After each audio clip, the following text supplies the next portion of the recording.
Hi, welcome to The Pursuit of Truth. It is still the 17th of October 2018. I feel a little bit like Steve HV with his camera angle on the old chair here. Well, I thought if he can get away with it, then I'm sure I can get away with it as well. It does feel weird though. Anyway, I just wanted to correct one thing I was talking about before to do with the shared ownership. It is very confusing because their website doesn't give much information. It's very vague, as most government things are. But it, because before I thought that because you pay the deposit and then you get a mortgage for, I think it's at 55% in London, and elsewhere it's a different percentage less than that. And then I think it's in elsewhere it's 20%, in London it's 40% that they will give you the loan for. Now, I thought you had to pay the mortgage plus you had to pay the loan at the same time, like rent, because I'm sure that's what they used to say. It's like paying a mortgage and rent.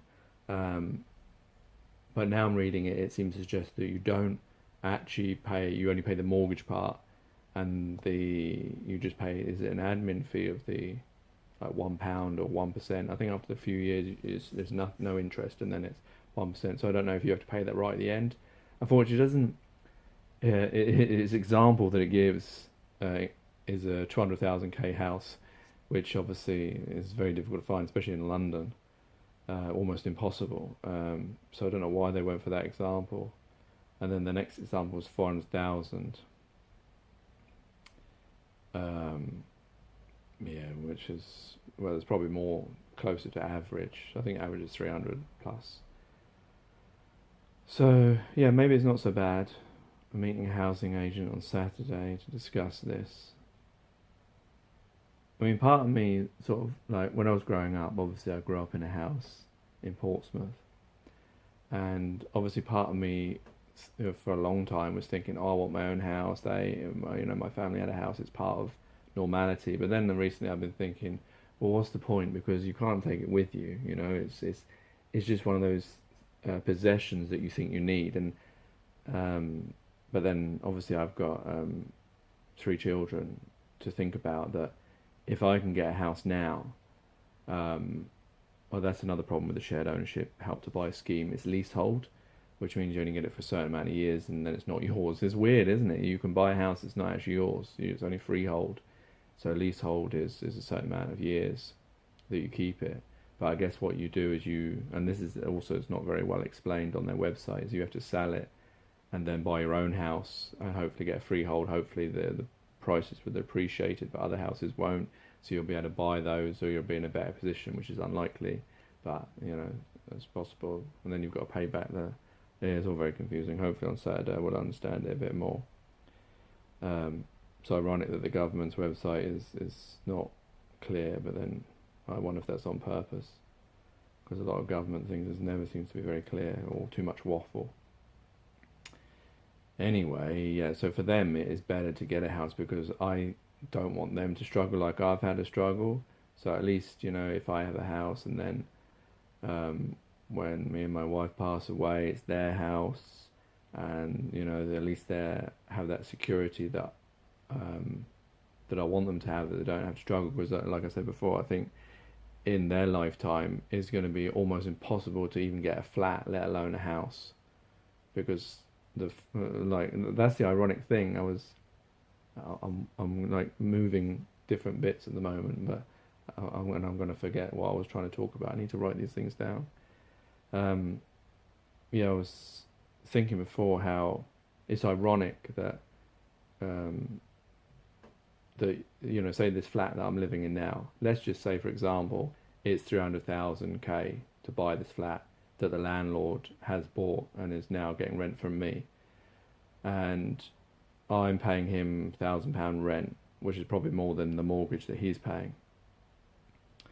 Now, if I went to Barclays and tried to, Barclays or Halifax or whoever, and tried to buy this place, they would say, well, my salary isn't 3 divided the amount, so you need to earn, was it like 40,000 or 50 or whatever it is to afford this £300,000 flat. So they would say, no, you can't do that. But I'm renting and I'm paying the mortgage basically for my landlord. I've been here for 7 years, paying £1,000, probably higher than his mortgage rate that he's paying. I've probably paid half of his mortgage already. And I mean, it just doesn't make any sense, does it? When you actually think about it that way, the only difference is I'm actually living here and I'm actually paying the money, which is actually more than I would if this was my place. The only difference is that he can prove that his salary could secure this place and mine can't, even though we pay monthly anyway, so it doesn't really matter what your salary is. Because and that's why I think that it should be that if you can prove, like, I mean, I can prove I can pay rent. I paid rent every single month on time, every month for 8 years now, because I was in Selhurst before that. 8 years I've been paying rent on time every month. That should be proof enough that I can afford a mortgage. It should be looked at like that. This should be the way that they look at it, rather than looking at your salary times 3, or forcing you down the government help to scheme. And I think the problem is with that scheme, because it's leasehold, and because they're going to get some interest out of it. I mean, God knows, if you start off purchasing a house 300,000, at the end of it, the interest you probably paid through the bank and through the government is probably going to be 400, 450, and like, and I'm never going to pay that off in my lifetime. And if it's leasehold and only 25 years, even if I sell it and it's appreciated, assuming I only get this 55% that I put in, and the deposit, and they get their 40%, do I then have to pay their 40% back to them, or is it the sale? Or it's very confusing, because I'm getting a loan and a mortgage, so it's, you'd think there'd be, well, the easiest solution would be, yeah, just if you can prove you can pay rent, and your rent is actually higher than a bloody mortgage of a house, then yeah, you should be allowed to get a house. Because at the end of the day, if you fail to pay it, the bank gets it anyway, so who's losing? It's just a way to enable middle class and rich people to own all the houses and rent them out to all of us, probably because there isn't enough houses in the first place. Yeah, is that enough ranting about housing? So yeah, hopefully I'll have more information. And there was something else I was planning on talking about, but I've forgotten about it, to do with this. I think it was the idea of, to do with the, I grew up thinking, I want a house, I want to get a house. This idea of possessions and where that comes from. And I was thinking the other day that it actually comes from birthdays and Christmas. Because I was thinking about what's the importance of, having these events. Because religiously, I know definitely Islamically, I'm not 100% sure on Christianity. I know Jehovah's Witness, they also are very like Muslims, where they don't celebrate birthdays or Christmas, because then you're not meant to you're meant to be humble. You're not meant to sort of glorify yourself, as it were, by thinking there's anything special about your birthday than anyone else, because we're all equal. Well, that's where it's meant to be. But nevertheless, even if you take that away, most people who celebrate birthdays and Christmas, there isn't a religious aspect to it. But the importance of why society wants these things to continue, despite teaching your children lies, the idea of Christmas being, it's a pagan thing. And I saw this other video today. It was talking about the history of Christmas. I think it was the Morgile. It was really interesting, but just the fact that it is a lie, basically, that we're teaching our children like the fairy, tooth fairy and all that kind of stuff. But it's the idea of possessions, and that's the important thing, because I was thinking that's where children get that idea from. Like, why is it I want to buy a house? Why is it I want to have a TV? Why is it I want to have this, I want to have that? Knowing that when I'm dying or dead, these things are no longer mine. Is it necessary for me to have possessions? Especially like if you think about a house, other than the aspect of giving it to your children, but it's one of those things you don't think about it, you just want it. And and I was thinking about that comes from when children are given presents. that's when they learn about possession, because they're given these things. This is yours, happy birthday. That's when they learn the idea of gifts, of possessions, of having something, taking something. Whereas in reality, nothing is yours. It's a bit like the divided lands of this, I don't know what to call it anymore, plane, realm, existence, earth, whatever you want to call where we live, is divided up, and we possess things. We believe in this possession, that this is England, this is my land, this is my country, whereas, there's no such thing. There's no such thing as England. They're just names that people in the past gave bits of land so that they could divide it between each other. The same as when Europeans went and stole bits of land around the world and claimed it for themselves and destroyed or disseminated the indigenous population. And that was another thing, actually. I was listening to Poncho P. I'm going through all of them today, isn't it? And I think it was yesterday, and it was a really interesting thing he said that I never thought about before, to do with the lost tribes of Israel, in the sense that he was suggesting that they migrated from Israel down to Europe and other places. Because I'd always thought about the idea of the chosen people. People often say about in the Bible, why is it only the Jewish are the chosen people? And what about the rest of us? But then I guess they do have the idea of Gentiles being the rest of us. But I'm wondering now, after listening to Poncho P, is it possible that we're all those 12 tribes, if indeed religion is true? If there was one species, the human species, and we were that Jewish species that were like originally, when on this planet there were 12 tribes of us, and we all split out across the earth. But then, of course, Jesus' mission was to go to those 12 tribes, which, if you believe Christianity, that he was crucified after only finding 2 of them. That means he failed his mission, which is impossible, because no prophet, if you believe in God, can fail their mission. So he must have reached all 12 tribes in his lifetime. But of course, if they're spread all across, how would he have managed that? But there are some people that believe he came to Stonehenge, isn't it? But I don't know, how would you manage that back then? They had boats, isn't it? Yeah, so I don't know, but I think they circumnavigated this place. Anyway, that's off a bit. But I thought it was a really interesting concept of are we all part of the 12 tribes? Are we all the chosen people, as it were? Because the way I've been educated is that there's Jewish people, Israel, and the rest of us are Gentiles, and we weren't the chosen people. And then afterwards there came Christianity and Islam, which encompassed everyone. Anyway, I thought it was an interesting thought,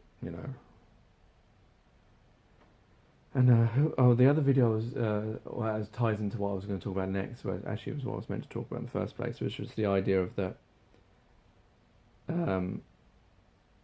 Because I was talking about the housing thing, and I was thinking when I was walking home today that there's so many lies in plain sight. There's so much of all this world now that I'm starting to learn since I've started on this conspiracy and flat earth thing, that all these different things, I have done 100 and whatever podcasts, and all different aspects of things that I've noticed in this short time. It's only been a few months, isn't it? I don't know when I started now, but it's been maybe 4 or 5 months, is it? And there's so many of these different things, and I'm thinking, how is it possible that I lived my life for 40 odd years not noticing all these lies around me? And then it struck me, this idea of truth and lies, that there's no real such thing as lies and truth. They're just stories, in the sense that it depends which one you believe.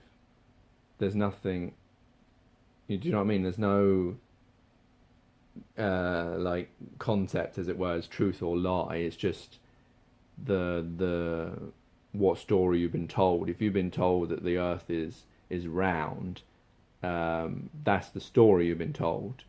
Maybe story is not the right word, but you know what I'm trying to say. Whereas if you say no, that's a lie, the truth is that the Earth is flat. It's not really the lie, and the truth is just a way of describing. But the actual thing is the belief, the story, the understanding, whatever you want to call it. That's what is. So we're just given a set of these things, these stories or beliefs or ideas or concepts, and they build up our lives.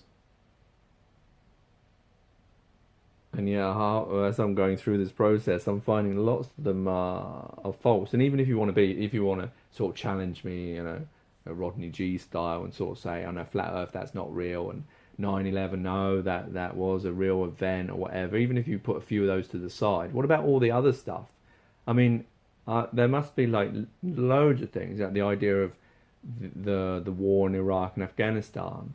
We all know that was a lie. There's definitive. And what about the idea of how money works, how the housing system works, how in America the reserve and all that kind of issue, and how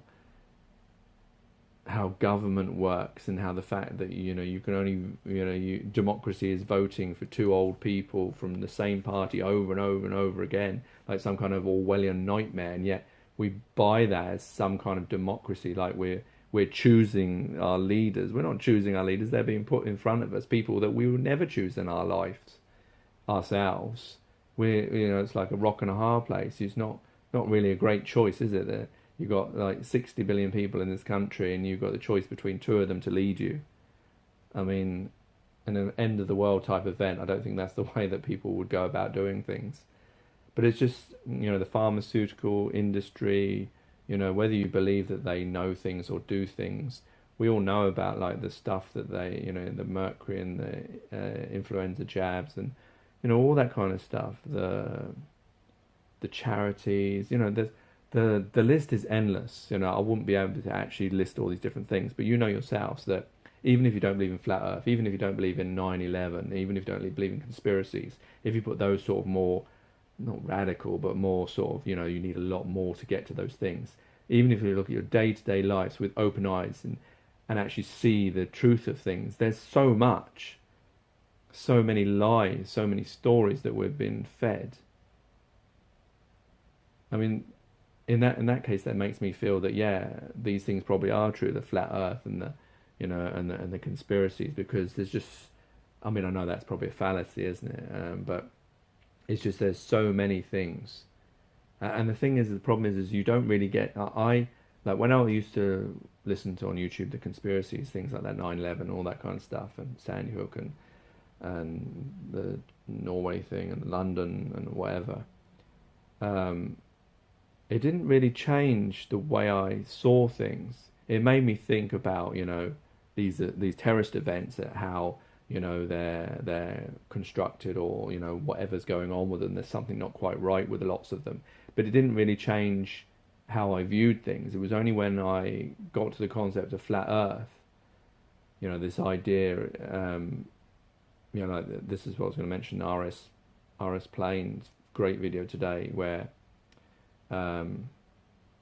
he was talking to a guy and was taking photos at a pond of this water dripping, and it's on his YouTube video, RS Plane, and he asked him about the flat Earth type questions surreptitiously, about well, I can't remember what the first part was about water, but he mentioned about the second part was like, have you ever seen like a hump in? Oh no, have you ever seen water flow? Was it up a hill? No, down a hill. Up a hill. Oh, I can't remember which way it was now. And he said only when his camera's around. Check out the video. But the second bit was you saying like, have you ever seen a hump in the water? Like a hump in the water. So it goes like this and a big hump. And he said no. And then I think he clicked on, and he sort of started scratching his head. And that was when I thought that was such a great example, of explaining it. When you think about those things, you say, no, of course not. I see water all the time. It never can have a hump. It's always flat. That's what he said. And then you've got, I don't know whether he thought about oceans. Maybe that's why he was scratching his head. But the fact that then you've got to think, wait a minute, yeah, you must have a hump then, because according to the blue marble NASA pictures, it is going round like that, it is bending. It's got a huge, bloody great hump all the way around because it's circular, so there's humps everywhere. But I just thought it was a really great video, and I can't remember where I was going with that now. Oh yeah, Flat Earth. It was only until I saw that I experienced like those ideas, those concepts of thinking that, wait a minute, I've never noticed that before. I was born in Portsmouth. I went to the ocean, the sea, many times. I never even, I filmed it. I've got the picture I use on my YouTube. It's me filming the sea. I think it actually is in Portsmouth or Brighton, and never even thought about the idea that the ships going down, or the curvature, and how I've never seen that in water, and I'm supposed to believe these pictures. But the main thing is that the difference with the flat Earth is it started to open my mind. Maybe it's also to do with the people as well. With the conspiracy things, it's more like a documentary. It's more like because you're talking about a past event that people are discussing. Whereas when you're talking about flat Earth, it's current. You're talking about examples where people are going out with P900 or P1000s and taking photos and being able to see things that they shouldn't be able to see because it should be over the curve, as it were. Although I don't quite understand the curve calculator, because I think sometimes it makes people think that it's a straight bit here and the curve comes at 8 miles, whereas if we are on a ball, the curve is everywhere. So the curve isn't necessarily like dropping off the edge.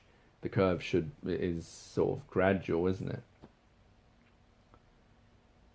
So you would have thought you could see it, but the fact is that it made my mind see other things, that as this pursuit of truths, from the beginning, although I'd already sort of seen a lot of flat Earth when I started this, but through this 174 or whatever it is now, I've seen all these different things that I don't think I would have seen them if I carried on the conspiracy thing, which makes me, when people say that, oh no, flat Earth is a psyop, no, I don't think it is. I think it opens people, and maybe that's why people say that to conspiracy theorists, that, as it were, that it's a psyop, because they don't want people's mind to be open. If you look at a lot of conspiracy people, they're still buying into the system. Yeah, there's certain parts that they know are corrupt, like governments are corrupt and this, that and the other.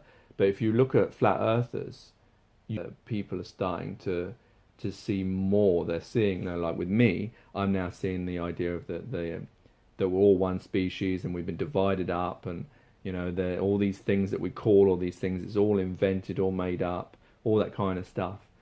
I'm seeing all the lies and the corruption and all that kind of stuff that I wouldn't have seen otherwise. If you look at other people like Subtle Infinity, you see the things he's seeing.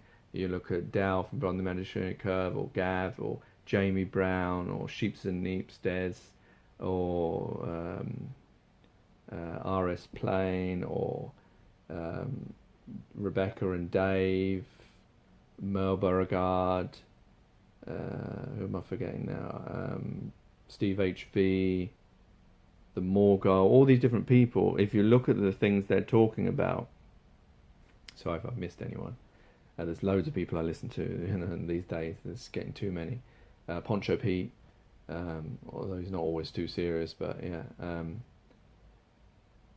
There's just the mindset is different. It's a mindset where it's looking at things more constructively, looking at things discerningly, saying that, like me, I'm coming across different things, and I'm starting to reevaluate things, because my mind, this flat earth thing, it's opened my mind to seeing that, and even if you want to say, no, I'm wrong about that, you can't say, what about all the other things? There's so many things. But it's interesting, if I could actually see myself a year ago or a bit before this, I would I mean, I know I did, if you read my poems and my epic poem things like Dead City or Nightmare Collection or Jacob Jakes or Ezekiel, you can see that, I was not believing, I knew the idea of human slaves and the fact that we're all one human being and all that kind of stuff, but I didn't see, I knew the government corrupt and all that kind of stuff, but I didn't see all the nuances, all the loads of different things. And I think, this process is definitely made me more aware of stuff. So I think it is, even if you want to, even if I come out and say, and I'm wrong in certain things, I've learned so much more that I wouldn't have learned otherwise. I've learned more about my own self, all about my own planet, as it were, all about everything that's around me. I have also feel myself more empowered. I'm quite what's the word? Not shy, but I'm not very forceful. I'm very, I find it difficult to ask for help. Now, when I come up with a situation, like I've explained many of these things to you now, that I will challenge things which I didn't do before, though sometimes it gets me in trouble because I always worry about, I've said too much now, are they going to get angry with me? Are they going to sort of, use their power against me, as it were? So, my old self sort of kicks in a little bit, but I definitely am much more empowered. I feel like, like I'm not so worried about things because now I realize that everything is just a sort of bit of a game. It's all, this system that we live in is a system. I was born a baby. I didn't know my name. I didn't know all these things. I've been taught all this stuff that, due different generations and time and places, it's all completely different. And it's just a story that's weaved that we buy into. So I'm not so, I think that my eyes are a lot more open to reality now, as it were, which is a strange thing to say. Yeah, I think that's enough now. I think I've waffled on enough. That's 20 odd minutes. Anyway, I hope you enjoyed that. I'll try and do more of these. One day I will get to do streaming properly. Because I'd like to hear other people's. I'd love to, have other people like Jamie and Dal and Des and Steve HV and Mel and etc. Their views. Not that they would come on here, but some of them might. But yeah, or at least if I go onto their channel and discuss these things, I'd love to do that. I've always wanted to go on Jamie's and Des's and Mel's in particular, and Steve HV. Yeah, anyway, I think I've said enough now. Take care, take it easy, God bless, and peace.